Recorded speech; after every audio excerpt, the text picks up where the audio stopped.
ಒಬ್ಬ ವ್ಯಕ್ತಿ ಯೇಸುಕ್ರಿಸ್ತನನ್ನು ತಿಳಿದುಕೊಂಡಾಗ ಅವನಲ್ಲಿ ಬದಲಾವಣೆ ಉಂಟಾಗುತ್ತದೆ. ಇದುವೇ ರಕ್ಷಣೆ.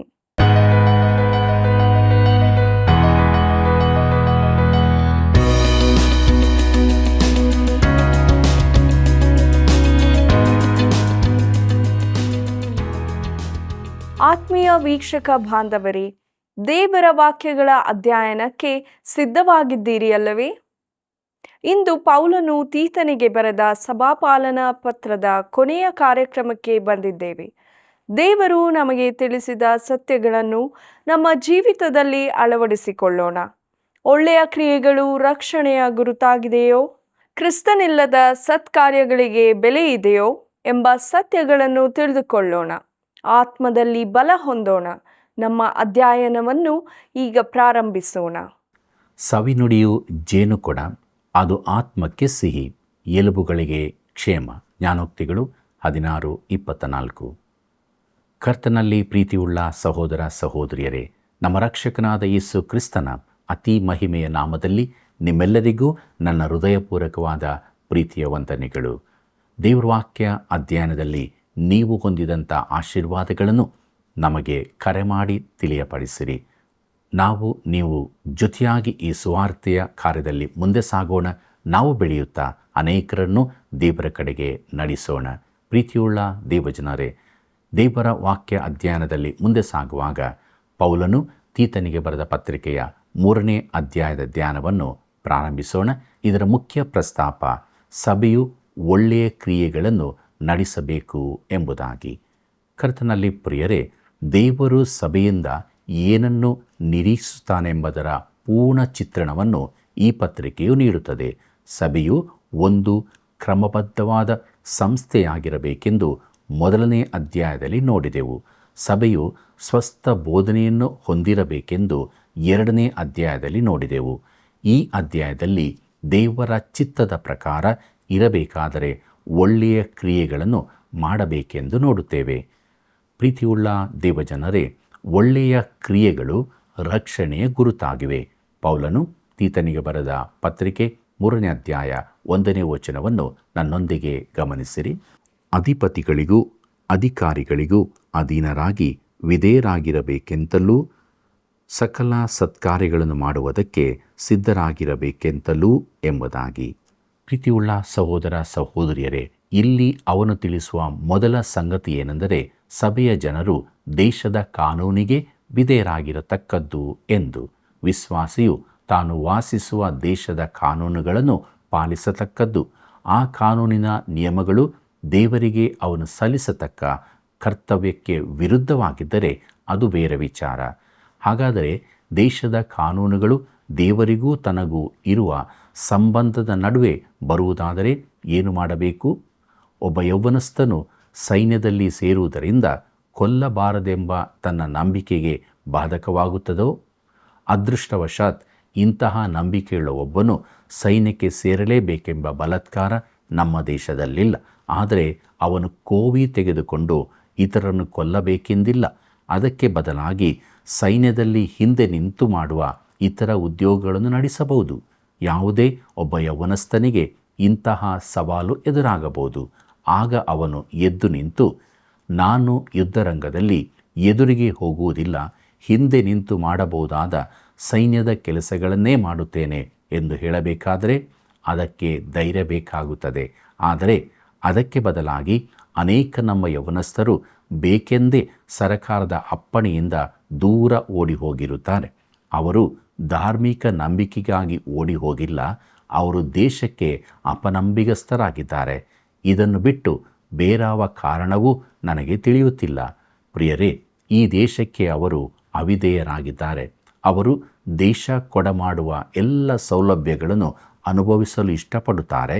ಆದರೆ ದೇಶದ ಕಡೆಗಿನ ತಮ್ಮ ಕರ್ತವ್ಯಗಳನ್ನು ನಿಭಾಯಿಸಲು ಸಿದ್ಧರಿಲ್ಲ. ಅವರು ಕಾನೂನುಗಳನ್ನು ಮುರಿದವರಾದ್ದರಿಂದ ಅದಕ್ಕೆ ತಕ್ಕ ದಂಡ ತೆರಲೇಬೇಕು. ಪ್ರೀತಿಯುಳ್ಳ ದೇವಜನರೇ, ನಮ್ಮ ಮೇಲಿನ ಅಧಿಕಾರಿಗಳಿಗೂ ಅಧಿಪತಿಗಳಿಗೂ ನಾವು ಅಧೀನರಾಗಿರತಕ್ಕದ್ದು. ಸಭೆಯು ಇದನ್ನು ಕಲಿಸತಕ್ಕದ್ದು. ಪ್ರಸಂಗಿಗಳ ಬೋಧನೆಯಲ್ಲಿ ಅಧಿಕಾರಿಗಳಿಗೆ ಅಧೀನರಾಗಬೇಕೆಂಬ ಒಂದಂಶ ಯಾವಾಗಲೂ ಇರಬೇಕಾಗಿದೆ. ಈ ವಿಧೇಯತೆಯು ಆ ವ್ಯಕ್ತಿಗಲ್ಲ, ಆದರೆ ಅವನಿಗಿರುವ ಸ್ಥಾನಕ್ಕೆ. ಸಂಚಾರಿ ನಿಯಮಗಳನ್ನು ಉಲ್ಲಂಘಿಸಿದಾಗ ಪೊಲೀಸ್ ಅಧಿಕಾರಿಗಳು ನಿನ್ನಿಂದಲೂ ದಂಡ ವಸೂಲಿ ಮಾಡಿರಬೇಕು. ಅವರನ್ನು ನೀನು ಮೆಚ್ಚದಿದ್ದರೂ ಅವರ ಸಮವಸ್ತ್ರಕ್ಕೆ ನೀನು ಗೌರವ ಕೊಡಲೇಬೇಕು. ಪ್ರಿಯರೇ, ನಮ್ಮನ್ನು ನಮ್ಮ ಆಸ್ತಿ ಪಾಸ್ತಿಗಳನ್ನು ಕಾಯುವವರ ಗುಂಪಿನಲ್ಲಿ ಅವರೂ ಒಬ್ಬರಾಗಿದ್ದಾರೆ. ಅವರಿಲ್ಲದಿದ್ದರೆ ನಮಗೆ ತೊಂದರೆಗಳೂ ಬರಬಹುದು. ಪ್ರೀತಿಯುಳ್ಳ ಸಹೋದರ ಸಹೋದರಿಯರೇ, ಕ್ರೈಸ್ತನಾದವನು ರಾಜಕೀಯಕ್ಕೆ ಸೇರಬೇಕೋ ಬೇಡವೋ ಎಂಬ ಪ್ರಶ್ನೆ ಕೂಡ ಇಲ್ಲಿ ಉದ್ಭವವಾಗುತ್ತದೆ. ವೈಯಕ್ತಿಕವಾಗಿ ಕ್ರೈಸ್ತನು ರಾಜಕೀಯಕ್ಕೆ ಹೋಗಬಹುದೆಂದು, ಸಭೆಯು ರಾಜಕೀಯದಲ್ಲಿ ಸೇರಬಾರದೆಂದು ನನ್ನ ಅನಿಸಿಕೆ. ನಿಜವಾಗಿ ಪವಿತ್ರಾತ್ಮನು ನಮ್ಮನ್ನು ನಡೆಸುವುದಾದರೆ ನಮ್ಮಲ್ಲಿ ಅನೇಕರು ಸರಕಾರದ ವಿವಿಧ ಹುದ್ದೆಗಳಲ್ಲಿ ಸೇರಬಹುದು. ಇದಕ್ಕೆ ಒಳ್ಳೆಯ ಉದಾಹರಣೆ ಇಂಗ್ಲೆಂಡಿನ ವೆಸ್ಲಿಯನ್ ಚಳವಳಿ. ವೆಸ್ಲಿಯು ಇಂಗ್ಲೆಂಡಿನ ಅರಸನನ್ನಾಗಲಿ ಇಂಗ್ಲೆಂಡಿನ ಸಭೆಯನ್ನಾಗಲಿ ತಿದ್ದುವುದಕ್ಕೆ ಹೋಗಲಿಲ್ಲ. ಅವನು ದೇವರ ವಾಕ್ಯವನ್ನು ಸಾರುತ್ತಾ ಹೋದನು. ಜನರು ರಕ್ಷಣೆ ಹೊಂದುತ್ತಿದ್ದರು. ಅವರಲ್ಲಿ ಶ್ರೇಷ್ಠ ಜನೋಪಕಾರಿಯೂ ಗುಲಾಮತನದ ವಿರೋಧಿಯೂ ಆದ ವಿಲಿಯಂ ವಿಲ್ಬರ್ ಫೋರ್ಸ್ ಕೂಡ ಒಬ್ಬನು. ಮೊದಲು ಅವರು ಜೂಜಾಡುವವರು, ಕುಡುಕರೂ ಆಗಿದ್ದು ಜನರ ಕುರಿತು ಯಾವ ಅನುಕಂಪವೂ ಇಲ್ಲದವರಾಗಿದ್ದರು. ಅವರು ಕ್ರಿಸ್ತನನ್ನು ತಿಳಿದುಕೊಂಡಾಗ ಬದಲಾವಣೆಯುಂಟಾಯಿತು. ಇವರು ಇಂಗ್ಲೆಂಡಿನ ವೆಸ್ಲಿಯನ್ ಚಳುವಳಿಯೊಂದಿಗೆ ಸೇರಿದ್ದ ದೊಡ್ಡ ಕಾರ್ಮಿಕ ಚಳುವಳಿಯನ್ನು ಪ್ರಾರಂಭಿಸಿದರು. ಇದು ಬಾಲಕಾರ್ಮಿಕತನದ ನಿರ್ಮೂಲನ ಹಾಗೂ ಉದ್ಯೋಗದಲ್ಲಿ ಕಾರ್ಮಿಕರ ಶೋಷಣೆಯ ತಡೆಗಳಿಗೆ ಕಾರಣವಾದವು. ಸರಕಾರದಲ್ಲಿ ಸೇರಿಕೊಂಡು ಸಾಮಾಜಿಕ ಕಾರ್ಯ ಮಾಡುವವರು ನಮಗೆ ಬೇಕಾಗಿದ್ದಾರೆ. ಆದರೆ ಸಭೆಯು ಒಂದು ಸಂಸ್ಥೆಯಾಗಿ ರಾಜಕೀಯದಲ್ಲಿ ಸೇರಲು ಕರೆಯಲ್ಪಟ್ಟಿಲ್ಲ. ಪ್ರಿಯರೇ, ಸಕಲ ಸತ್ಕಾರ್ಯಗಳನ್ನು ಮಾಡುವುದಕ್ಕೆ ಸಿದ್ಧರಾಗಿರಬೇಕು. ಅಂದರೆ ಸಭಾ ಸದಸ್ಯರು ಒಳ್ಳೆಯ ಕಾರ್ಯಗಳನ್ನು ಮಾಡುವುದಕ್ಕೆ ಆಸಕ್ತರು, ಕಲಿಯುವವರು ಆಗಿರುವಂತೆ ಸಭೆಯು ಬೋಧಿಸತಕ್ಕದ್ದು. ಪ್ರೀತಿಯುಳ್ಳ ದೇವಜನರೇ, ಇದರಲ್ಲಿ ಋಣಾತ್ಮಕ ಅಂಶಗಳು ಇವೆ. ಪೌಲನು ತೀತನಿಗೆ ಬರೆದ ಪತ್ರಿಕೆ 3ನೇ ಅಧ್ಯಾಯ 2ನೇ ವಚನವನ್ನು ಗಮನಿಸಿರಿ. ಯಾರನ್ನೂ ದೂಷಿಸದೆ, ಕುತರ್ಕ ಮಾಡದೆ, ಎಲ್ಲ ಮನುಷ್ಯರಿಗೆ ಪೂರ್ಣ ಸಾಧುಗುಣವನ್ನು ತೋರಿಸುತ್ತಾ ಸಾತ್ವಿಕರಾಗಿರಬೇಕೆಂತಲೂ ಅವರಿಗೆ ಜ್ಞಾಪಕ ಕೊಡುವು ಎಂಬುದಾಗಿ. ಪ್ರೀತಿಯುಳ್ಳ ದೇವಜನರೇ, ಯಾರ ಕುರಿತೂ ಕೆಟ್ಟದನ್ನು ಮಾತಾಡದೆ ಎಂಬುದಾಗಿ ನೋಡುವಾಗ ನಾವು ಯಾರ ಮಾನಹಾನಿಯನ್ನೂ ಮಾಡಬಾರದು. ಇತರರ ಕುರಿತು ಹರಟೆ ಮಾತು ಆಡಬಾರದು. ಈ ದಿನಗಳಲ್ಲಿ ನಾವು ಕೇಳುವುದೆಲ್ಲವನ್ನೂ ನಂಬಲು ಆಗುವುದಿಲ್ಲ, ಆದರೆ ಅದನ್ನು ಪುನರುಚ್ಚರಿಸಬಹುದು.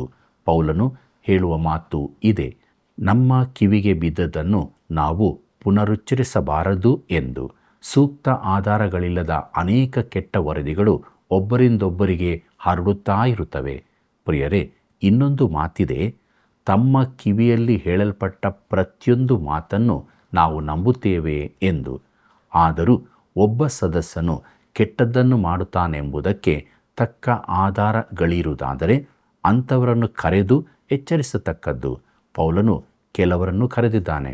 ಉದಾಹರಣೆಗೆ ಫಿಗೆಲ್ಲಾಸ ಹಾಗೂ ಹೆರ್ಮೋಗಿನ, ಹುಮೆನಾಯ ಮತ್ತು ಪಿಲೇತ ಮತ್ತು ಕಂಚುಗಾರನಾದ ಅಲೆಕ್ಸಾಂದ್ರನು. ದೇಮನು ಲೋಕವನ್ನು ಪ್ರೀತಿಸಿ ತನ್ನನ್ನು ಬಿಟ್ಟು ಹೋದನೆಂದೂ ಹೇಳಿದ್ದಾನೆ. ಮುಂದಕ್ಕೆ ನೋಡೋಣ. ಪೌಲನು ತೀತನಿಗೆ ಬರೆದ ಪತ್ರಿಕೆ 3ನೇ ಅಧ್ಯಾಯ 3ನೇ ವಚನವನ್ನು. ನಾವು ಸಹ ಮೊದಲು ಅವಿವೇಕಿಗಳು, ಅವಿಧೇಯರು, ಮೋಸ ಹೋದವರು, ನಾನಾ ವಿಧವಾದ ದುರಾಶೆಗಳಿಗೆ ಮತ್ತು ಭೋಗಗಳಿಗೆ ಅಧೀನರು, ಕೆಟ್ಟತನ ಹೊಟ್ಟೆ ಕಿಚ್ಚುಗಳಲ್ಲಿ ಕಾಲ ಕಳೆಯುವವರು, ಅಸಹ್ಯರು, ಒಬ್ಬರನ್ನೊಬ್ಬರು ಹಗೆ ಮಾಡುವವರು ಆಗಿದ್ದೆವು ಎಂಬುದಾಗಿ. ಕರ್ತನಲ್ಲಿ ಪ್ರಿಯರೇ, ರಕ್ಷಿಸಲ್ಪಡದವರ ಚಿತ್ರಣ ಇದಾಗಿದೆ. ನಾವು ಕ್ರಿಸ್ತನರಿಯುವ ಮೊದಲು ಹೀಗೇ ಇದ್ದೆವು. ನಾವು ಅವಿವೇಕಿಗಳು, ಅವಿಧೇಯರು, ಮೋಸ ಹೋದವರು, ನಾನಾ ವಿಧವಾದ ದುರಾಶೆಗಳಿಗೆ ಮತ್ತು ಭೋಗಗಳಿಗೆ ಅಧೀನರು, ಕೆಟ್ಟತನ ಹೊಟ್ಟೆ ಕಿಚ್ಚುಗಳಲ್ಲಿ ಕಾಲ ಕಳೆಯುವವರು, ಒಬ್ಬರನ್ನೊಬ್ಬರು ಹಗೆ ಮಾಡುವವರು ಆಗಿದ್ದೆವು. ನಾಶನ ಪಾತ್ರವಾದ ಲೋಕ ಇದೇ ರೀತಿಯಾಗಿದೆ. ಅಕ್ರೈಸ್ತ ಮನೆಗಳಿಗೆ ಹೋದರೆ ಅಲ್ಲಿಯೂ ಇಂಥ ಸಂಗತಿಗಳಿರುತ್ತವೆ. ಯಾವುದೇ ವ್ಯವಹಾರ, ಕಚೇರಿ, ಕಾರ್ಖಾನೆಗಳಿಗೆ ಹೋದರೂ ಅಲ್ಲಿ ಇಂತಹವುಗಳು ಕಾಣಸಿಗುತ್ತವೆ. ಪ್ರಿಯರೇ, ದುರದೃಷ್ಟವಶಾತ್ ನಮ್ಮ ಸಭೆಗಳಲ್ಲಿಯೂ ಈ ಅನೇಕ ಸಂಗತಿಗಳು ಕಾಣಸಿಗುತ್ತವೆ. ಪ್ರೀತಿಯ ಹೊರಹೊದಿಕೆ ಕಾಣುತ್ತದೆ, ಆದರೆ ಒಳಗಡೆ ಹೊಟ್ಟೆ ಕಿಚ್ಚು, ಹಗೆತನ, ಚಾಡಿಗಳಿರುತ್ತವೆ. ಸಭೆಗಳು ಚಿಕ್ಕ ಚಿಕ್ಕ ಗುಂಪುಗಳಾಗಿ ವಿಭಾಗಗೊಂಡಿರುತ್ತವೆ. ಆದರೂ ತಾವು ವಿಶ್ವಾಸದಲ್ಲಿ ಎಷ್ಟು ದೃಢವಾಗಿದ್ದೇವೆಂದು ತೋರಿಸಿಕೊಳ್ಳಲು ಪ್ರಯತ್ನಿಸುತ್ತಾರೆ. ಇದು ಕ್ರಿಸ್ತನ ಕಾರ್ಯಕ್ಕೆ ಒಂದು ಅವಮಾನವಾಗಿದೆ. ಪ್ರೀತಿಯುಳ್ಳ ದೇವಜನರೇ, ರಕ್ಷಿಸಲ್ಪಡದವರ ಒಂದು ಚಿತ್ರಣ ಇಲ್ಲಿ ಕೊಡಲಾಗಿದೆ. ವಿಶ್ವಾಸಿಗಳಾದ ನೀವು ಹೀಗಿರಬಾರದು. ಮುಂದಕ್ಕೆ ನೋಡೋಣ. ಪೌಲನು ತೀತನಿಗೆ ಬರೆದ ಪತ್ರಿಕೆ 3ನೇ ಅಧ್ಯಾಯ 4 ಮತ್ತು 5ನೇ ವಚನಗಳನ್ನು. ಆದರೆ ನಮ್ಮ ರಕ್ಷಕನಾದ ದೇವರ ದಯೆಯು ಜನೋಪಕಾರವು ಪ್ರತ್ಯಕ್ಷವಾದಾಗ ನಾವು ಮಾಡಿದ ಪುಣ್ಯಕ್ರಿಯೆಗಳ ನಿಮಿತ್ತದಿಂದಲ್ಲ, ಆತನ ಕರುಣೆಯಲ್ಲಿಯೇ ಪುನರ್ಜನ್ಮವನ್ನು ಸೂಚಿಸುವ ಸ್ನಾನದ ಮೂಲಕವಾಗಿಯೂ ಪವಿತ್ರಾತ್ಮನು ನಮ್ಮಲ್ಲಿ ನೂತನ ಸ್ವಭಾವವನ್ನು ಉಂಟು ಮಾಡುವುದರ ಮೂಲಕವಾಗಿಯೂ ಆತನು ನಮ್ಮನ್ನು ರಕ್ಷಿಸಿದನು ಎಂಬುದಾಗಿ. ಕರ್ತನಲ್ಲಿ ಪ್ರಿಯರೇ, ನಾವು ಮಾಡಿದ ಪುಣ್ಯ ಕ್ರಿಯೆಗಳ ನಿಮಿತ್ತದಿಂದಲ್ಲ ಎಂಬುದಾಗಿ ನೋಡುವಾಗ, ಕ್ರಿಸ್ತನನ್ನು ತಿಳುಕೊಳ್ಳುವ ಮೊದಲು ನಾವು ಹೇಗಿದ್ದೇವೆ ಎಂಬುದನ್ನು ವಚನ 3ರಲ್ಲಿ ನೋಡುತ್ತೇವೆ. ಕರ್ತನಲ್ಲಿ ಪ್ರಿಯರೇ, ಕ್ರೈಸ್ತರಾಗುವುದೆಂದರೆ ಕೇವಲ ನಮ್ಮ ಸ್ವಭಾವದಲ್ಲಿ ಬದಲಾಗುವುದು ಮಾತ್ರವಲ್ಲ. ಯಾಕಂದರೆ ನಮ್ಮ ಹಳೆ ಸ್ವಭಾವ ಹಾಗೇ ಇದ್ದು ನಾವು ಅದರಲ್ಲಿ ಹಿಂದಿನ ಕೃತ್ಯಗಳನ್ನೇ ಮಾಡುವವರಾಗುತ್ತೇವೆ. ಹೊಸ ವರ್ಷದ ನಿರ್ಧಾರಗಳನ್ನು ಮಾಡುವುದು ಒಳ್ಳೆಯನಾಗಿರುತ್ತೇನೆಂದು ಮಾತು ಕೊಡುವುದು ಇದಾವುದು ನಮ್ಮನ್ನು ಕ್ರೈಸ್ತರನ್ನಾಗಿ ಮಾಡುವುದಿಲ್ಲ. ಇಲ್ಲವೇ ನೀತಿಯ ಕಾರ್ಯಗಳ ಆಧಾರದಲ್ಲಿ ನಾವು ರಕ್ಷಿಸಲ್ಪಡುವುದೂ ಇಲ್ಲ, ಒಳ್ಳೆಯ ಕಾರ್ಯಗಳಿಂದಲೂ ಅಲ್ಲ. ಪ್ರಿಯರೇ, ಆತನ ಕರುಣೆಯಲ್ಲಿಯೇ ನಮ್ಮನ್ನು ರಕ್ಷಿಸಿದನು ಎಂಬುದಾಗಿ ನೋಡುವಾಗ, ಕ್ರಿಸ್ತನು ನಮಗಾಗಿ ಸತ್ತು ನಮ್ಮ ಪಾಪಗಳ ದಂಡನೆಯನ್ನು ತೆತ್ತದ್ದರಿಂದ ದೇವರು ತನ್ನ ಕರುಣೆಯನ್ನು ನಮ್ಮ ಕಡೆಗೂ ಚಾಚಿದ್ದಾನೆ. ಆತನ ಕರುಣಾನುಸಾರ ನಮ್ಮನ್ನು ರಕ್ಷಿಸಿದನು. ಆತನಲ್ಲಿ ಅಪಾರವಾದ ಕರುಣೆಯಿದೆ, ಅಂದರೆ ಆತನು ಕರುಣೆಯಲ್ಲಿ ಐಶ್ವರ್ಯವಂತನಾಗಿದ್ದಾನೆ. ಪ್ರಿಯಮಿತ್ರನೇ, ನೀನು ಯಾರೇ ಆಗಿದ್ದರೂ ಕ್ರಿಸ್ತನು ನಿನಗಾಗಿ ಸತ್ತಿರುವುದರಿಂದ ದೇವರು ನಿನ್ನನ್ನು ರಕ್ಷಿಸುತ್ತಾನೆ. ಆತನು ಪಾಪದ ದಂಡನೆಯನ್ನು ತೆತ್ತಿರುವುದರಿಂದ ತನ್ನ ನೀತಿಯನ್ನು ನಿನ್ನ ಕಡೆಗೆ ಚಾಚುತ್ತಾನೆ. ಪ್ರೀತಿಯುಳ್ಳ ದೇವಜನರೇ, ಪುನರ್ಜನ್ಮವನ್ನು ಸೂಚಿಸುವ ಸ್ನಾನದ ಮೂಲಕ ಎಂಬುದಾಗಿ ನೋಡುವಾಗ, ಸ್ನಾನವೆಂದರೆ ಬೋಗುಣಿಯನ್ನು ನೆನಪಿಗೆ ತರುತ್ತದೆ. ಅದು ಪುನರ್ಜನ್ಮದ ಬೋಗುಣಿಯು ಮುಂದೆ ಅದು ದೇವಾಲಯದಲ್ಲಿ ಇಡಲ್ಪಟ್ಟಿತ್ತು. ಇದನ್ನು ಸೂಚಿಸುವಂಥದ್ದಾಗಿದೆ. ಈ ಪುನರ್ಜನ್ಮವನ್ನುಂಟು ಮಾಡುವ ಸ್ನಾನದ ಕುರಿತಾಗಿಯೇ ಕರ್ತನು ಯೋಹಾನ 3ನೇ ಅಧ್ಯಾಯದಲ್ಲಿ ಮಾತನಾಡಿದ್ದು, ಒಬ್ಬನು ನೀರಿನಿಂದಲೂ ಆತ್ಮನಿಂದಲೂ ಹುಟ್ಟದಿದ್ದರೆ ಅವನು ದೇವರ ರಾಜ್ಯಕ್ಕೆ ಸೇರಲಾರನು ಎಂಬುದಾಗಿ ಯೋಹಾನ ಬರೆದ ಸುವಾರ್ತೆ 3ನೇ ಅಧ್ಯಾಯ 5ನೇ ವಚನದಲ್ಲಿ ಇದನ್ನು ನಾವು ನೋಡುತ್ತೇವೆ. ಪ್ರಿಯರೇ, ನೀರು ದೇವರ ವಾಕ್ಯಕ್ಕೆ ಸಂಕೇತವಾಗಿದೆ. ಅದು ನಮ್ಮನ್ನು ತೊಳೆಯುತ್ತದೆ. ಅದಕ್ಕೆ ನಮ್ಮನ್ನು ಶುದ್ಧೀಕರಿಸುವ ಶಕ್ತಿ ಇದೆ. ನಾವು ದೇವರ ವಾಕ್ಯದಿಂದ ಶುದ್ಧರಾಗುತ್ತೇವೆ. ಪವಿತ್ರ ಆತ್ಮನು ದೇವರ ವಾಕ್ಯವನ್ನು ಉಪಯೋಗಿಸುತ್ತಾನೆ. ನೀರಿನಿಂದಲೂ ಆತ್ಮದಿಂದಲೂ ಹುಟ್ಟುವುದು ಅಂದರೆ ನಾವು ಈ ರೀತಿಯಲ್ಲಿ ಹೊಸದಾಗಿ ಹುಟ್ಟುತ್ತೇವೆ.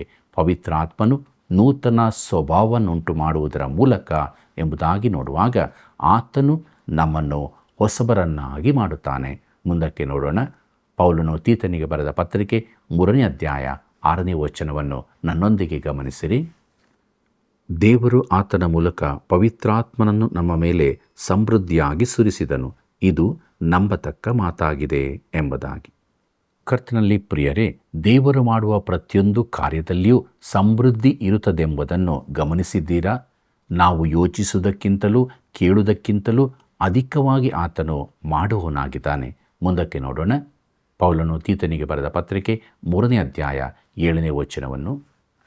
ನಾವು ನಮ್ಮ ರಕ್ಷಕನಾದ ಯೇಸು ಕ್ರಿಸ್ತನ ಕೃಪೆಯಿಂದ ನೀತಿವಂತರೆಂದು ನಿರ್ಣಯಿಸಲ್ಪಟ್ಟು ನಿತ್ಯ ಜೀವದ ನಿರೀಕ್ಷೆಯನ್ನು ಪಡೆದು ಅದಕ್ಕೆ ಬಾಧ್ಯರಾಗುವಂತೆ ಎಂಬುದಾಗಿ.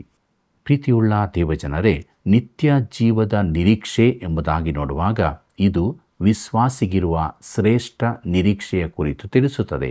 ಸಭೆಗಾಗಿ ಕ್ರಿಸ್ತನು ಬರುವಂತಹದ್ದು. ಒಳ್ಳೆಯ ಕ್ರಿಯೆಗಳು ಈಗಕ್ಕೂ ಭವಿಷ್ಯಕ್ಕೂ ಲಾಭದಾಯಕವೇ.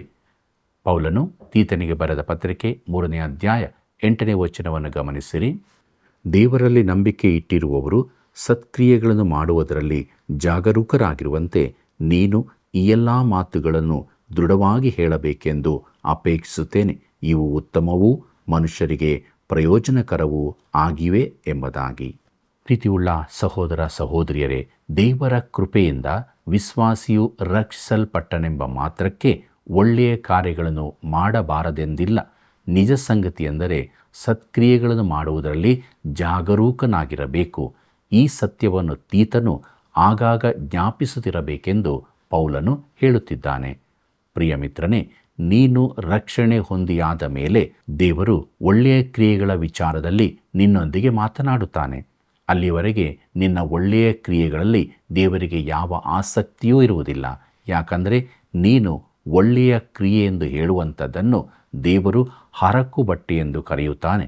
ಮಾನವನ ಒಳ್ಳೆಯ ಕ್ರಿಯೆಗಳೆಲ್ಲ ದೇವರ ದೃಷ್ಟಿಯಲ್ಲಿ ಹರಕು ಬಟ್ಟೆಯಂತಿದೆ. ಯೆಶಾಯನ ಪ್ರವಾದನೆ ಗ್ರಂಥ 54ನೇ ಅಧ್ಯಾಯ 6ನೇ ವಚನವನ್ನು ನೋಡಿರಿ. ಪ್ರಿಯರೇ, ದೇವರಿಗೆ ಅದಾವುದೂ ಬೇಡ. ಆತನು ನಿನ್ನನ್ನು ರಕ್ಷಿಸುವುದಕ್ಕೆ ಬಯಸುತ್ತಾನೆ. ನೀನು ಇದ್ದಕ್ಕಿದ್ದ ಹಾಗೆ ಆತನ ಬಳಿಗೆ ಬರುವುದಾದರೆ ಆತನು ನಿನ್ನನ್ನು ರಕ್ಷಿಸುತ್ತಾನೆ. ಯಾಕಂದರೆ ಆತನು ನಿನಗಾಗಿ ಮಾಡಬೇಕಾದೆಲ್ಲವನ್ನೂ ಮಾಡಿದ್ದಾನೆ. ಪ್ರಿಯ ಮಿತ್ರನೇ, ನೀನು ಆತನಿಗಾಗಿ ಏನನ್ನು ಮಾಡಬೇಕೆಂದು ಆತನು ಕೇಳುವುದಿಲ್ಲ. ನೀನು ಆತನಿಗಾಗಿ ಏನು ಮಾಡಬಲ್ಲಿ? ನೀನು ರಕ್ಷಿಸಲ್ಪಟ್ಟ ಬಳಿಕ ದೇವರ ಮಗುವಾದ ನಂತರ ನೀನು ಒಳ್ಳೆಯ ಕ್ರಿಯೆಗಳನ್ನು ಮಾಡುವಂತೆ ನಿನ್ನ ಸಂಗಡ ಆತನು ಮಾತನಾಡುತ್ತಾನೆ. ಇತರರಿಗೆ ದೇವರ ವಾಕ್ಯವನ್ನು ತಲುಪಿಸುವ ಕಾರ್ಯದಲ್ಲಿ ನೀನು ತೊಡಗಬಹುದು. ಸತ್ಕ್ರಿಯೆಗಳನ್ನು ಮಾಡುವುದರಲ್ಲಿ ಜಾಗರೂಕರಾಗಿರುವಂತೆ ಎಂಬುದಾಗಿ ನೋಡುವಾಗ ದೇವರಿಗಾಗಿ ಈ ಒಳ್ಳೆಯ ಕಾರ್ಯಗಳನ್ನು ಮಾಡುವುದಕ್ಕೆ ಆಸಕ್ತನಾಗಿರಬೇಕು, ಯೋಚಿಸಬೇಕು. ಮುಂದಕ್ಕೆ ನೋಡೋಣ. ಪೌಲನು ತೀತನಿಗೆ ಬರೆದ ಪತ್ರಿಕೆ 3ನೇ ಅಧ್ಯಾಯ 9ನೇ ವಚನವನ್ನು, ಆದರೆ ಬುದ್ಧಿಯಿಲ್ಲದ ವಿತರ್ಕಗಳಿಗೂ ವಂಶಾವಳಿಗಳಿಗೂ ಜಗಳಗಳಿಗೂ ಧರ್ಮಶಾಸ್ತ್ರದ ವಿಷಯವಾದ ವಾಗ್ವಾದಗಳಿಗೂ ದೂರವಾಗಿರು. ಅವು ನಿಷ್ಪ್ರಯೋಜನವೂ ವ್ಯರ್ಥವೂ ಆಗಿವೆ ಎಂಬುದಾಗಿ. ನಾವು ಸತ್ಯವನ್ನು ಕಾಪಾಡಬೇಕು, ಆದರೆ ಅದನ್ನು ವಾಗ್ವಾದಗಳ ಮೂಲಕ ಮಾಡಬಾರದು. ಅದರಿಂದ ಯಾವ ಪ್ರಯೋಜನವೂ ಉಂಟಾಗಲಾರದು. ಪ್ರಿಯರೇ, ವಾಗ್ವಾದಗಳು ಯಾರನ್ನೂ ಕರ್ತನ ಬಳಿಗೆ ನಡೆಸಲಾರವು. ನೀನು ನಿನ್ನ ಜ್ಞಾನ ಮಾತುಗಳಿಂದ ಒಬ್ಬನನ್ನು ಬೌದ್ಧಿಕವಾಗಿ ಹೊಡೆಯಬಹುದು, ಆದರೆ ಅವು ಅವನ ಹೃದಯವನ್ನು ತಟ್ಟಲಾರದು, ಅವನನ್ನು ಕ್ರಿಸ್ತನ ಬಳಿಗೆ ತರಲಾರದು. ಆದ್ದರಿಂದ ಬುದ್ಧಿಯಿಲ್ಲದ ವಿತರ್ಕಗಳಿಗೂ ವಂಶಾವಳಿಗಳಿಗೂ ಜಗಳಗಳಿಗೂ ದೂರವಾಗಿರು. ಈ ವಿಚಾರಗಳಲ್ಲಿ ನಾವು ತೊಡಗದೇ ಇರೋಣ. ಅದಕ್ಕೆ ಬದಲಾಗಿ ನಮ್ಮಲ್ಲಿ ವಾಸವಾಗಿರುವ ಪವಿತ್ರಾತ್ಮನ ಕುರಿತು ಮಾತನಾಡುತ್ತೇನೆ. ಆತನು ನಿನ್ನಲ್ಲಿರುವುದಾದರೆ ಯಾವ ದೆವ್ವವೂ ನಿನ್ನನ್ನು ವಶಪಡಿಸಿಕೊಳ್ಳಲಾರದು. ಲೋಕದಲ್ಲಿರುವವನಿಗಿಂತ ನಿನ್ನೊಳಗಿರುವ ಆತನು ಹೆಚ್ಚಿನವನು. ಯೋಹಾನ ಬರೆದ 1ನೇ ಪತ್ರಿಕೆ 4ನೇ ಅಧ್ಯಾಯ 4ನೇ ವಚನದಲ್ಲಿ ಓದುತ್ತೇವೆ. ಇದನ್ನು ನಾವು ತಿಳಿದುಕೊಳ್ಳತಕ್ಕದ್ದು. ಪ್ರಿಯರೇ, ನಾವು ಸುಲಭವಾಗಿ ದಾರಿ ತಪ್ಪಿ ಹೋಗಬಹುದು. ಹಾಗಾಗಬಾರದು ಎಂಬುದಾಗಿ ದೇವರ ವಾಕ್ಯವು ನಮ್ಮನ್ನು ಎಚ್ಚರಿಸುತ್ತದೆ. ಪೌಲನು ತೀತನಿಗೆ ಬರೆದ ಪತ್ರಿಕೆ 3ನೇ ಅಧ್ಯಾಯ 10ನೇ ವಚನವನ್ನು ಗಮನಿಸಿರಿ. ಸಭೆಯಲ್ಲಿ ಭೇದ ಹುಟ್ಟಿಸುವ ಮನುಷ್ಯನನ್ನು 2 ಸಾರಿ ಬುದ್ಧಿ ಹೇಳಿದ ಮೇಲೆ ಬಿಟ್ಟು ಬಿಡು ಎಂಬುದಾಗಿ. ಕರ್ತನಲ್ಲಿ ಪ್ರಿಯರೇ, ಕೆಲವು ಭೇದ ಹುಟ್ಟಿಸುವ ಬೋಧನೆಯವರೊಂದಿಗೆ ನಾವು ಸೇರಿಕೊಳ್ಳಬೇಕೆಂದು ಹೇಳಲಾಯಿತು. ಆದರೆ ದೇವರ ವಾಕ್ಯಕ್ಕೆ ವಿರುದ್ಧವಾದ ಅಭಿಪ್ರಾಯ ಉಳ್ಳವರೊಂದಿಗೆ ನಾನು ಎಂದಿಗೂ ಸೇರಿಕೊಳ್ಳುವುದಿಲ್ಲ. ಇಂತಹ ದುರ್ಬೋಧಕರಿಂದ ದೂರವಿರುವಂತೆ ದೇವರು ಹೇಳುತ್ತಿದ್ದಾನೆ. ಅವರನ್ನು ತಿರಸ್ಕರಿಸಿ ಬಿಟ್ಟು ಬಿಡು. ಪೌಲನು ತೀತನಿಗೆ ಬರೆದ ಪತ್ರಿಕೆ 3ನೇ ಅಧ್ಯಾಯ 11ನೇ ವಚನವನ್ನು ಗಮನಿಸಿರಿ. ಅಂಥವನು ಸನ್ಮಾರ್ಗ ತಪ್ಪಿದವನು ಪಾಪ ಮಾಡುವವನೂ ಆಗಿದ್ದಾನೆ. ತಾನು ಶಿಕ್ಷಾಪಾತ್ರನೆಂದು ಅವನ ಮನಸ್ಸೇ ನಿರ್ಣಯಿಸುವುದು ಎಂಬುದಾಗಿ. ಪ್ರೀತಿಯುಳ್ಳ ದೇವಜನರೇ, ಇಂಥವನು ಸತ್ಯಕ್ಕೆ ಮುಖ ತಿರುಗಿಸಿದವನಾಗಿದ್ದಾನೆ. ಮುಂದಕ್ಕೆ ನೋಡೋಣ. ಪೌಲನು ತೀತನಿಗೆ ಬರೆದ ಪತ್ರಿಕೆ 3ನೇ ಅಧ್ಯಾಯ 12ನೇ ವಚನದಿಂದ 14ನೇ ವಚನದವರೆಗೆ, ನಾನು ನಿಕೋಪೋಲಿಯಲ್ಲಿ ಚಳಿಗಾಲವನ್ನು ಕಳೆಯಬೇಕೆಂದು ನಿಶ್ಚಯಿಸಿಕೊಂಡದರಿಂದ ಅರ್ತೇಮಾನನನ್ನಾಗಲಿ ತುಕೀಕನನ್ನಾಗಲಿ ನಿನ್ನ ಬಳಿಗೆ ಕಳುಹಿಸಿದ ಕೂಡಲೇ ಅಲ್ಲಿಗೆ ನನ್ನ ಹತ್ತಿರ ಬರುವುದಕ್ಕೆ ಪ್ರಯತ್ನ ಮಾಡು. ನ್ಯಾಯಶಾಸ್ತ್ರಿ ಜೇನನನ್ನು ಅಪೊಲ್ಲೋಸನನ್ನು ಜಾಗೃತಿಯಾಗಿ ಸಾಗ ಕಳಿಸು. ಅವರಿಗೇನೂ ಕೊರತೆಯಾಗಬಾರದು. ನಮ್ಮ ಜನರು ಸತ್ಕಾರ್ಯಹೀನರಾಗದಂತೆ ಅವರು ಸಹೋದರರಿಗೆ ಬೇಕಾದನ್ನು ಕೊಡುವವರಾಗಿ ಪರೋಪಕಾರವನ್ನು ಕಲಿತುಕೊಳ್ಳಲಿ ಎಂಬುದಾಗಿ. ಪ್ರಿಯರೇ, ಒಳ್ಳೆಯ ಕ್ರಿಯೆಗಳ ಕುರಿತು ಪೌಲನು ಕೊನೆಯ ಬುದ್ಧಿವಾದ ಹೇಳುತ್ತಾನೆ. ನಾವು ಸತ್ಕ್ರಿಯೆಗಳನ್ನು ಮಾಡುತ್ತಾ ಇರುವುದನ್ನು ಕಲಿತುಕೊಳ್ಳಬೇಕು. ಇದು ಪ್ರಯತ್ನಪೂರ್ವಕವಾಗಿ ಮಾಡಬೇಕಾದದ್ದು. ಅನೇಕರು ಇದು ಬಹು ಸುಲಭವೆಂದು ನೆನೆಸುತ್ತಾರೆ. ದೇವರು ಯಾವುದನ್ನು ಒಳ್ಳೆಯ ಕ್ರಿಯೆಯೆಂದು ಪರಿಗಣಿಸ್ತಾನೆಂದು ನಾವು ತಿಳಿದು ಅದನ್ನು ಮಾಡುವುದಕ್ಕೆ ಕಲಿಯಬೇಕು. ಕರ್ತನಲ್ಲಿ ಪ್ರಿಯರೇ, ತೀತನಿಗೆ ಬರೆದ ಈ ಪತ್ರವನ್ನು ಆಶೀರ್ವಚನದೊಂದಿಗೆ ಮುಗಿಸುತ್ತಾನೆ. ಪೌಲನು ತೀತನಿಗೆ ಬರೆದ ಪತ್ರಿಕೆ 3ನೇ ಅಧ್ಯಾಯ 15ನೇ ವಚನವನ್ನು ಗಮನಿಸಿರಿ. ನನ್ನೊಂದಿಗಿರುವವರೆಲ್ಲರೂ ನಿನಗೆ ವಂದನೆ ಹೇಳುತ್ತಾರೆ. ಕ್ರಿಸ್ತನನ್ನು ನಂಬುವವರಾಗಿ ನಮ್ಮನ್ನು ಪ್ರೀತಿಸುವವರಿಗೆ ವಂದನೆ ಹೇಳು. ಕೃಪೆಯು ನಿಮ್ಮೆಲ್ಲರೊಂದಿಗೆ ಇರಲಿ ಎಂಬುದಾಗಿ. ಪ್ರೀತಿಯುಳ್ಳ ದೇವಜನರೇ, ಪೌಲನು ತೀತನಿಗೆ ಬರೆದ ಪತ್ರಿಕೆಯನ್ನು ನಾವು ಧ್ಯಾನ ಮಾಡಿದ್ದೇವೆ. ಆತ್ಮೀಕ ಆಶೀರ್ವಾದಗಳನ್ನು ಹೊಂದಿಕೊಂಡಿದ್ದೇವೆ. ವಾಕ್ಯಕ್ಕನುಸಾರವಾಗಿ ನಾವು ಜೀವಿಸಿ ದೇವರನ್ನು ಮಹಿಮೆಪಡಿಸೋಣ. ಪ್ರಾರ್ಥನೆ ಮಾಡೋಣ. ಪ್ರೀತಿ ಸ್ವರೂಪನಾದ ದೇವರೇ, ನೀನು ಕೊಟ್ಟಂಥ ಅಮೂಲ್ಯವಾದ ವಾಕ್ಯಗಳಿಗಾಗಿ ನಿನಗೆ ಸ್ತೋತ್ರ. ನಾವು ರಕ್ಷಿಸಲ್ಪಟ್ಟವರಾಗಿ ನಿನ್ನ ನಾಮದ ಮಹಿಮೆಗೋಸ್ಕರ ಜೀವಿಸುವುದಕ್ಕೆ ಸಹಾಯ ಮಾಡು. ನಮ್ಮಲ್ಲಿರುವಂಥ ಬಲಹೀನತೆಗಳನ್ನು ತೆಗೆದುಹಾಕು. ನಮ್ಮೆಲ್ಲ ವೀಕ್ಷಕ ಬಾಂಧವರ ಜೊತೆ ನಿನ್ನ ವಾಕ್ಯಗಳು ಸಮೃದ್ಧಿಯಾಗಿ ವಾಸ ಮಾಡಲಿ. ವಾಕ್ಯಭರಿತರಾಗಿ ಆತ್ಮಭರಿತರಾಗಿ ಜೀವಿಸಿ ನಿನ್ನನ್ನು ಘನಪಡಿಸುವಂತೆ ಸಹಾಯ ಮಾಡು. ಯೇಸುವಿನ ನಾಮದಲ್ಲಿ ಬೇಡಿದ್ದೇವೆ ತಂದೆಯೇ, ಆಮೆನ್. ಪ್ರಿಯರೇ, ಒಂದು ಸಣ್ಣ ಪತ್ರಿಕೆ ಆಗಿದ್ದರೂ ದೇವರು ಇದರ ಮೂಲಕ ನೀಡಿದ ಅಮೂಲ್ಯವಾದ ದೊಡ್ಡದಾದ ಸತ್ಯಗಳಿಗಾಗಿಯೂ ಕೃಪೆಯ ಕರೆಗಾಗಿಯೂ ದೇವರಿಗೆ ಸ್ತೋತ್ರ ಸಲ್ಲಿಸುತ್ತಾ, ನಾವು ಕೇಳಿದಂಥ ವಾಕ್ಯಗಳಿಗೆ ವಿಧೇಯರಾಗಿ ನಮ್ಮ ಜೀವಿತದಲ್ಲಿ ಕ್ರಿಸ್ತನೊಂದಿಗೆ ಇದ್ದುಕೊಂಡು ಕೃಪೆ ಹೇಳಿದ ಹಾಗೆ ಜೀವಿಸಿ ದೇವರನ್ನು ಮಹಿಮೆ ಪಡಿಸೋಣ. ಹೊಸ ಪುಸ್ತಕದ ಅಧ್ಯಯನಕ್ಕಾಗಿ ಪ್ರಾರ್ಥನಾ ಪೂರ್ವಕವಾಗಿ ಸಿದ್ಧರಾಗಿರಿ. ಪ್ರಿಯ ವೀಕ್ಷಕರೇ, ಒಳ್ಳೆಯ ಕ್ರಿಯೆಗಳು ನಿಮ್ಮ ಜೀವಿತದಲ್ಲಿ ಫಲದಾಯಕವಾಗಲಿ, ಇತರರು ಆಶೀರ್ವಾದ ಹೊಂದಿಕೊಳ್ಳಲಿ. ಈ ಕಾರ್ಯಕ್ರಮದ ವಿಷಯದಲ್ಲಿ ನಿಮ್ಮ ಅಭಿಪ್ರಾಯಗಳನ್ನು ಕರೆ ಮಾಡಿ ತಿಳಿಸಿರಿ. ಮತ್ತೆ ಸಂಧಿಸೋಣ. ವಂದನೆಗಳು.